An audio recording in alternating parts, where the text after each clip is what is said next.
সবাইকে শিক্ষক দিবসের শুভেচ্ছা জানাই। বাড়িতে প্রত্যেকেরই শিক্ষক শিক্ষিকা কিন্তু আছেন। হ্যাঁ, শিক্ষকতার সাথে যুক্ত না থাকলেও আমাদের প্রত্যেকটি বাড়িতেই কিন্তু শিক্ষক শিক্ষিকা আছেন। কারণ আমাদের জন্মের পর আমাদের সব থেকে বড় শিক্ষক শিক্ষিকা হচ্ছেন বাবা মায়েরা। তাদের উদ্দেশ্যেও সকলকে প্রণাম জানাই।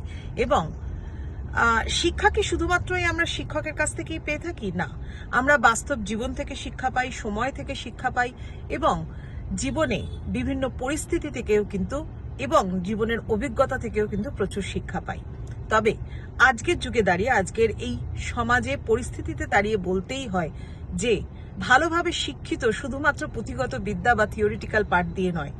শিক্ষিত হতে হলে ভালো মানুষ হওয়ার মতো মন্ত্রে শিক্ষিত হওয়া, সত্যি কথা বলার শিক্ষায় শিক্ষিত হতে হবে আমাদের প্রত্যেককে।